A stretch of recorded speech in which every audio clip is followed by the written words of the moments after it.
आपण आज बघणार आहोत सेल्स म्हणजे कस्टमरचं बिल कसं केलं जातं किंवा कस्टमरचं बिल कसं बघितलं जातं. तर त्यासाठी आपण दिलं आहे ते सेल्समध्ये गेल्यानंतर तुम्हाला इथं आपला सेलचा जो काही डॅशबोर्ड आहे तो इथं तुम्हाला शो होईल. त्यामध्ये तुम्ही सेलचे जे काही बिलं आपण केले कस्टमरचे बिलं ते आपण इथे बघू शकतो.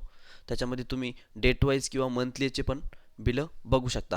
यामध्ये जर तुम्हाला न्यू बिल करायचं असेल तर त्यासाठी आपण इथं ॲड सेल असं दिलेलं आहे. ॲड सेलमध्ये गेल्यानंतर तुम्हाला पहिल्यांदा इथं कस्टमर लिस्टमधून सिलेक्ट करायला येतो. ही ज्या लिस्टमध्ये काय आहे तो कस्टमर आपल्याला सिलेक्ट करावा लागतो. आता लिस्टमध्ये जर कस्टमर नसेल क्रिएट तर तो आपल्याला क्रिएट करण्यासाठी इथं प्लसचं ऑप्शन दिलेलं आहे.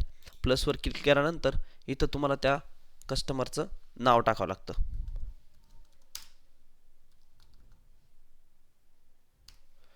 कस्टमरचं नाव टाकल्यानंतर एंटर केल्यानंतर इथं पार्टीचा जो काही टाईप असेल म्हणजे कस्टमर आहे की सप्लायर तो आपण इथे सिलेक्ट करू शकतो. त्यानंतर ॲड्रेस जो काही ॲड्रेस असेल तो ॲड्रेस आपण त्याचा इथं टाकू शकतो. त्यानंतर एंटर केल्यानंतर त्याचा जो काही स्टेट असेल ते इथं सिलेक्ट करा. स्टेटमध्ये पण आपण तुम्हाला स्टेट पण क्रिएट करून दिलेले आहे.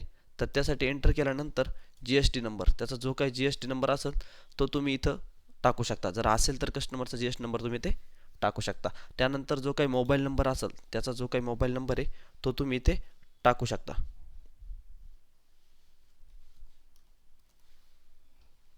मोबाईल नंबर टाकल्यानंतर त्याचा आधार नंबर जो काही तुमच्याकडे असेल तर तुम्ही इथे टाकू शकता. पॅन नंबर, कॉन्टॅक्ट पर्सन आणि आपण कस्टमरला क्रेडिट लिमिट देऊ शकतो. क्रेडिट लिमिटमध्ये आपण त्याला जर 50,000 जर टाकले तर त्याचं 50,000च्या पुढे त्याचं उधारीवर बिल होणार नाही. एंटर केल्यानंतर तुम्हाला त्याचा ओपनिंग बॅलन्स त्याचा जो काही ओपनिंग बॅलन्स असेल तो ओपनिंग बॅलन्स तुम्ही इथे टाकू शकता. म्हणजे त्याची आधीची काही उधारी असेल तर ती उधारी तुम्ही इथे ॲड करू शकता त्याच्या अकाउंटला. त्यानंतर एंटर केलं की इथं तुम्हाला डेबिट क्रेडिट सिलेक्ट करून सेव्ह केल्यानंतर इथं तुम्हाला तो कस्टमर क्रिएट होऊन आपल्या लिस्टमध्ये येऊन जाईल. क्रिएट केल्यानंतर सिलेक्ट केलं त्या कस्टमरला. सिलेक्ट केल्यानंतर पुढे आपल्याला बिलचा जो काही टाईप आहे तो बिलचा टाईप विचारला जातो. आपण फर्टिलायझर, इन्सेक्टिसाइड, सीड या हार्डवेअरचं कोणतं प्रोडक्ट विकत असलो तर त्यामध्ये तो टाईप आपण सिलेक्ट करू शकतो. टाईप सिलेक्ट केल्यानंतर पुढं त्याचा जो काही रेट टाईप आहे म्हणजे याला cash, credit, M R P, wholesale कसा रेट टाईप आहे तो रेट टाईप आपण इथं सिलेक्ट करू शकतो.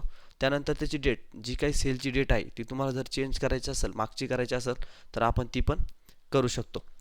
त्यानंतर एंटर केलं फोन नंबरवर आहे तर परत क्रॉप डिटेल्स इथं क्रॉप डिटेल्सवर तुम्ही इथे क्रॉप पण ॲड करू शकता. जर क्रॉपचं काय असेल तर ते तुम्ही इथं करू शकता.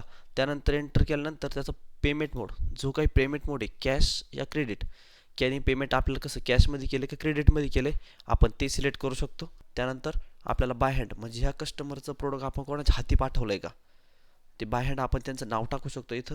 त्यानंतर टॅक्स टाईप जो काही टॅक्स टाईप असेल एक्सक्लुझिव्ह, इन्क्लुझिव्ह किंवा नो टॅक्स आपण ते पण इथे टाकू शकतो. त्यानंतर एंटर केल्यानंतर बारकोड जो काही बारकोड असेल स्कॅन केल्यानंतर आपला तो प्रोडक्ट ॲड करू शकतो. सिलेक्ट प्रोडक्टवर क्लिक केल्यानंतर आपल्या पुढं लिस्ट येते.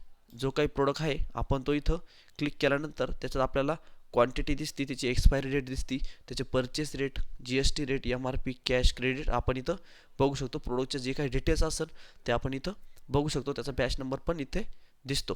त्यानंतर क्लिक केल्यानंतर जो काही प्रोडक्ट आहे तो इथं ॲड होतो. ॲड केल्यानंतर त्याचा जो काही batch number, expiry date automatically इथं येऊन जाते. त्यानंतर इथे क्वांटिटी या प्रोडक्टची आपल्याला कस्टमरला किती क्वांटिटी ती क्वांटिटीचं आपण टाकू शकतो.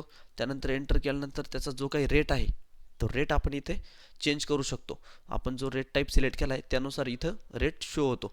तुम्हाला जर चेंज करायचा तर आपण ते पण करू शकतो.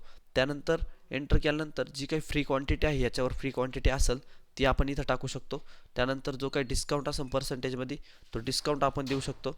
त्यानंतर इथं डिस्काउंटमध्ये आपण अमाऊंट पण देऊ शकतो. त्यानंतर जो काही डिस्काउंटची अमाऊंट टाकल्यानंतर एंटर केल्यानंतर ॲड म्हटल्यानंतर जो काही प्रोडक्ट आहे तो याच्या नेममध्ये ॲड होतो.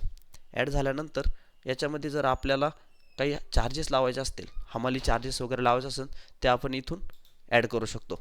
प्लसच्या आयकॉनवर क्लिक केल्यानंतर जो काही इथं तुम्हाला लेजर नेम असेल म्हणजे याच्यामध्ये आपण कोणते चार्जेस लावतो लोडिंग चार्जेस, हमाली चार्जेस ते पण आपण इथे ॲड करू शकतो. यामध्ये जर नसेल नेम तुम्हाला जर ॲड करायचा असेल एखादा तो पण प्लसवर क्लिक करून आपण ते पण ॲड करू शकतो. त्यानंतर क्लिक केल्यानंतर जो काही हमाली चार्जेस जर आपल्याला लावायचे असले हमाली चार्जेस सिलेक्ट करून जे काही चार्जेस असतील ते आपण चार्जेस इथं लावू शकतो. आणि ॲड म्हटल्यानंतर ते हमाली चार्जेस लिस्टमध्ये ॲड होऊन ते येऊन जातात. त्यानंतर आपण बिल सेव्ह इनव्हॉइस ज्यावेळेस करतो, सेव्ह इनव्हॉइस केल्यानंतर इथे आपल्याला अमाऊंट विचारते. टोटल जी अमाऊंट आहे त्यानंतर एंटर केल्यानंतर त्याचं मोड कोणतं आहे ते सांगतं, कॅश अकाउंट कोणतं आहे ते सांगतं आहे. त्यानंतर बँक अमाऊंट, बँक आपण ऑनलाईन जर काही पैसे ट्रान्सफर केले असतील कस्टमरने तर ते आपण इथे टाकू शकतो. आता यामध्ये आपण जर 2,000 रुपये बँकमध्ये दाखवले तर त्याचा पेमेंट मोड जो आहे तो सिलेक्ट करायचा, कसे टाकले तिने, UPI की कार्ड या नेट बँकिंग ते आपण टाकू शकतो. UPI सिलेक्ट करून बँक लेजर पण तुम्ही इथे सिलेक्ट करू शकता. ब्लँक लेजर पण आपण क्रिएट करू शकतो. आणि ब्लँक लेजर सिलेक्ट केल्यानंतर सेव्ह अँड प्रिंट म्हटल्यानंतर या आपल्या याच्यामध्ये सेव्ह होऊन आपल्याला प्रिंट शो होऊन जाते.